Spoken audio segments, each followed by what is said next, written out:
Welcome back to Giant Monster Games. My name is Adrian, and today we are going to jump back into the world of combo decks. I haven't done one in quite a while, and I figured my combo friends out there might want to see something new and exciting, so we are going to take a look at Soulflayer. But before I actually break that deck down, if you guys want to support the channel, go over to Patreon and jump in with the rest of these crazy people on screen right now that figured helping the channel directly would be best for them. Thank you guys, you are amazing. I want to hug all of you. Moving into the actual deck though, what exactly is the Soulflayer Combo? Well, it is a card called Soulflayer. Now, Soulflayer does something very interesting. One, it is 4 black, but it has Delve. So, if we exile cards out of our graveyard, we can make it cost less. Obviously, 1 generic mana, so we can make it cost black if we exile 4 cards. Now, the rest of the text on the card says, if a creature card with flying is exiled with Soulflayer's Delve ability, Soulflayer has flying. The same is true for First Strike, Double Strike, Death Touch, Haste, Hexproof, Indestructible, Lifelink, Reach, Trample, and Vigilance. So, if we can make sure that we have a bunch of creatures that have awesome little keywords in our graveyard, and then exile them as we play Soulflayer, Soulflayer comes in with a ton of very, very fun and quite potent keyword abilities attached to it. On top of it being a 4/4, which makes it just outside of the reach of Bolt, it also has 6 mana, so it is outside of the reach of Fatal Push, and what I'm getting at here, if you haven't guessed, is this card is really hard to get rid of with the current removal packages that exist in Modern, other than Path to Exile. Path to Exile is like one of the few that does really good. I guess Supreme Verdict as well. But, other than that, this guy is absolutely amazing if we can get a whole bunch of creatures in our graveyard and then, give them some cool abilities. Okay, I'm gonna stop gushing about Soulflayer and actually talk about what we're planning on doing with Soulflayer. The next cards we have are Chromanticore, Drogskol Reaver, and Zetalpa Primal Dawn. Zetalpa, the giant pterodactyl of awesomeness. Now, all of these cards are allowing us to give Soulflayer some crazy abilities. Chromanticore is a card that we are never going to cast in this deck, for the record. It is solely for Soulflayer. He has Flying, First Strike, Vigilance, Trample, and Lifelink, which is fantastic. Also, I want to point out, it is an enchantment, which will be relevant down the road a little bit here. Drogskol Reaver is giving us Flying, Double Strike, and Lifelink. As you might guess, this card is fantastic because Double Strike and Lifelink together are kind of crazy. Basically, the creature does its First Strike damage, which is the first half of Double Strike, gaining you life, and then it does its regular damage, which gains you life again. I do want to point out this card here, specifically, I would like to be running more than 1 copy. I'd actually want 3 in the deck, 1 in the sideboard, and 2 in the main deck. But this card is not cheap, so I only have 1. If you're upgrading, put in 3 of this card. That's all I have to say. And lastly, we have Zetalpa Primal Dawn, the giant pterodactyl that gives us Flying, Double Strike, Vigilance, Trample, and Indestructible. Super amazing. All of the skills are on this creature. So, these cards are solely in the deck, so we can eat them with Soulflayer. They cannot be cast. We have no way of really casting any of these. I mean, in the super duper fringe world, maybe we can cast them, but 99% of the games, we have 0 way of casting this. So, you're probably asking, well, Adrian, if this is 9 of the cards we have in the deck, how are we winning if someone say Surgical Extractions are Soulflayer? Well, we do have other cards. Lotleth Troll, Bomat Courier, and Sylvan Caryatid are technically sort of our backup win condition. I guess theoretically Sylvan Caryatid is not a backup win condition because it has Defender. Lotleth Troll, on top of having Trample, which it does have a keyword, which is really nice, we can discard a creature card and put a 1/1 counter on it, and Lotleth Troll can be regenerated, which is fantastic. Once we get into play, we can be swinging with it, and we have, again, 9 creatures that literally we're doing nothing with. We can just pitch them to Lotleth Troll to make him a little bit bigger. He has Trample, so he can be worked around and be regenerated. So he is actually our main backup win condition. And then we have Bomat Courier, which is literally one of the most amazing cards in this deck, because one of the big things is we need to get cards into our graveyard. So we can literally use Bomat Courier to discard our entire hand, which is really fun. Also, we can use it to refill our hand. If we are looking for Soulflayer, if we need to be digging, whenever we swing with this guy, we get to exile a card, face down, and then we get to pay a red, discard our hand, sacrifice it, and we get to put all the cards from exile with Bomat Courier into our hand, and then we have a new hand, and we get rid of all of our old hand. On top of that, it has haste. So if we do exile this card with Soulflayer, he gets haste, which is also really fun. And then I'm going to point out, this is also an artifact, which is going to be relevant down the road. I promise you. Second card I pointed out, also relevant. And lastly, we have Sylvan Caryatid, which is fixing our mana because we are playing a 3-color deck, so we do want the ability to actually, play 3 colors of mana because we are also a budget deck. In a perfect world, you wouldn't really need this card, other than the fact that having extra mana is really fun. But it also has hexproof. It is the only card we actually have in the main deck that has hexproof because there are some decks that are playing white and Path to Exile. We kind of need to be able to get rid of the ability for our opponent to blow up our Soulflayer once we actually get it into place. So that's what Sylvan Caryatid is doing. It is giving us some protection if we need to eat it up with Soulflayer, and it is also fixing our mana base. The last 2 creature cards we have Flamewake Phoenix and Ghor-Clan Rampager. Now, Ghor-Clan Rampager is a interesting way of us getting some extra damage in. If we do give our Soulflayer double strike, we can always use this for its Blood Rush ability to give it +4/+4, which means it is going to do a total of 16 damage on its first attack, which is insane. And on top of it, it also gives it Trample, which is even more insane, which is really cool.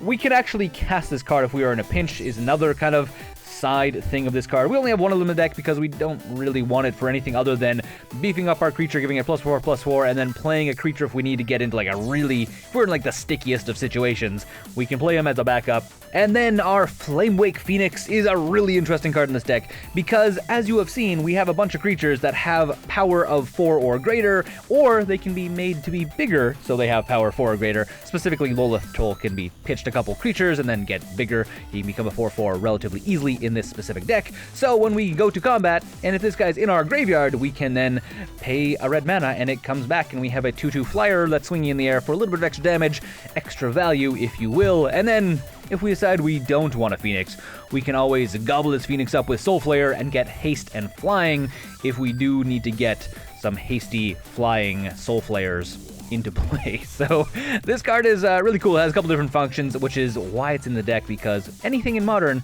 you kind of want to be able to do more than one thing with it. That is usually the idea, and this is filling that role. So those are all of our creatures. Let's talk about our spells. The first 2 cards we have are Faithless Looting and Grisly Salvage. So these are the cards we're actually using to get cards into the graveyard. If you were probably wondering, Adrian, other than Lotleth Troll, how do we actually get stuff into the graveyard? These cards are going to be doing it for us. They are really good at doing this because Faithless Looting, if you haven't seen it in one of the other 7 decks or something I have currently that use it, it is draw 2 cards, then discard 2 cards. Also has flashback, so we can play it out of our graveyard if for some reason we need to discard it. It is 1 red mana, which is really nice. So usually first turn we can be using this to pitching stuff into the graveyard, which is fantastic. We also get to keep the cards we want, get rid of the cards we don't. So we have a bunch of cards we don't want, so this is actually really good. And then Grisly Salvage. Reveal the top 5 cards of your library. You may put a creature or a land from among them into your hand and the rest into your graveyard. So if we do see a Soulflayer or maybe a Bomat Courier or a Lotleth Troll, we can always throw that into our hand. Otherwise, let's just grab a land. Everything else can just go straight into the graveyard so we can gobble it up with Soulflayer when the time comes that Soulflayer needs to rock the Chasba. So this is what these 2 cards are doing. They are literally just filling our graveyard with cards, which is something we need to do in this deck because if we don't, Soulflayer doesn't really do anything. So that's something to keep in mind. And then the last spell we have Traverse the Underworld. So Traverse the Underworld, which is a very, very cool card because it allows us to search our library for a basic land, put it into our hand, and then shuffle our library. Okay, maybe that doesn't sound amazing, but it does have Delirium, which is actually why the card's really cool, because if there are 4 or more card types amongst cards in our graveyard, we may search our library for a creature or a land card, reveal it, put it into our hand, and then shuffle our library. So we're using this as soon as we have Delirium to fetch up Soulflayers. So remember that time I was saying, hey, we have an enchantment and we have an artifact. This is what I'm referring to. We have ways of getting Delirium. Delirium's pretty easy to get in this deck. If you're playing a non-budget version of this deck, you're going to have some fetch lands, so you're going to get lands into your graveyard, but usually we're pitching land anyways because we're going to draw too many as we start filtering through our deck, so that is a thing to keep in mind. And we do have creatures, instants, sorceries, and then enchantments and artifacts if we can get those cards into our graveyard as well. Delirium is something that triggers usually pretty easy, especially in this deck. Okay, moving into our land, because we have land in this deck, and I hate to say it, but it is a budget land mana base, so we got 1 copy of Foreboding Ruins and 1 copy of Game Trail.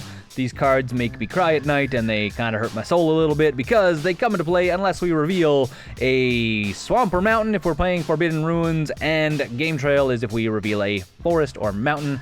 So there is going to be more than once where you draw into one of these cards mid to late game and you're playing it tapped, which makes me sad, and I don't want to play them, but we need to cut the budget somehow, and this is how we're doing it. So yeah, and then the other non-basic lands we have a Dragon Skull Summit, a single copy. We have 4 copies of Llanowar Wastes, and then 2 copies of Rootbound Crag. They all have the ability to come into play untapped in most cases, but they're not always guaranteed, and Llanowar Wastes kind of just deals you damage as you need to use it, so not always the best thing. I'm going to talk about exactly what I would suggest the mana base to look like if you are going to upgrade this deck and you have the money.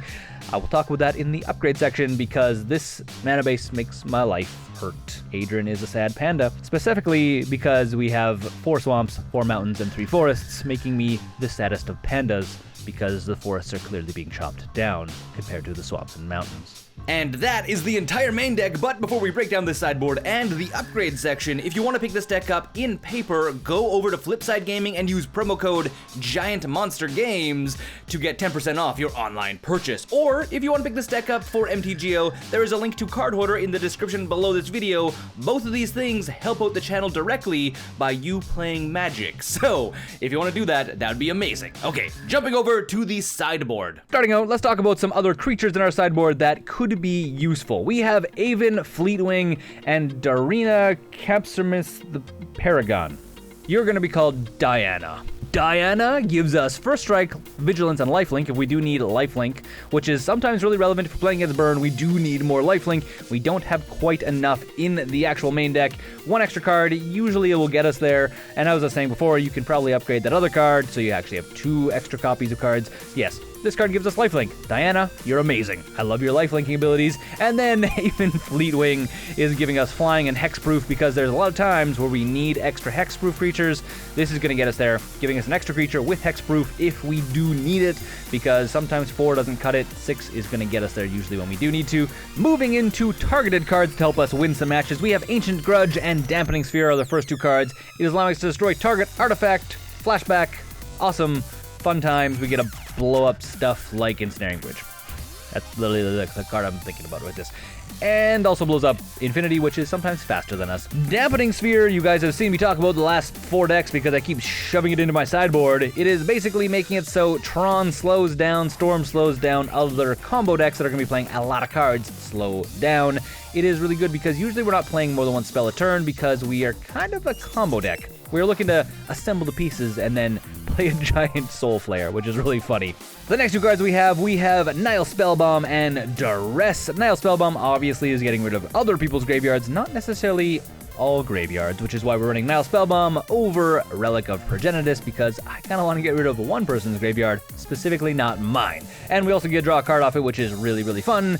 And then Duress gets rid of cards that are going to be pain in our butt, specifically removal or hand disruption cards. I would like to pull a Thoughtseize out of our opponent's hand before they Thoughtseize our Soulflayer away. And then the last 2 cards, we have Lightning Axe and Lingering Souls. If we are going up against a larger deck that has bigger creatures that are scary, I'm thinking Eldrazi in a lot of cases, we can use this to discard a card out of our hand, which is what we're going to be doing anyways, and deal 5 damage to our creature. It's fun, it's useful. In a lot of big aggro matchups, you're going to be wanting to use this to sway the game in your favor. And then Lingering Souls, we have no real efficient way. I mean, obviously we can play a Sylvan Caryatid and then play Lingering Souls out of our hand. That usually doesn't really happen. More often than not, we are just throwing it into our graveyard with one of our discard abilities and then paying its flashback cost to bring it back into play, which usually is good. I mean, we do sometimes need just a random bunch of small little blockers. In some cases, Lingering Souls is really good. I'm not sure if you guys get it, but I think it's really good. Well, that is going to be the entire deck. But before we wrap up this video, let's talk about the upgrade section, because there are a few, not a lot, but a few cards I would recommend upgrading.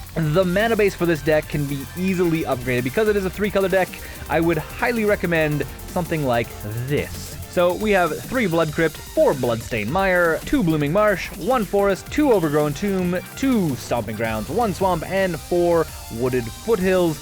The big thing is you do want to guarantee that you get Delirium on your Traverse the Underwood, so you kind of need a bunch of fetch lands to go and fetch up what you need. Also, the deck is really finicky. Usually turn 1 you need red mana, and then turn 2 you need black and green mana, so you kind of need to be able to get those as quick as possible. Fetch lands, shock lands are going to be the best way of doing this, so this is why you kind of need an upgraded mana base.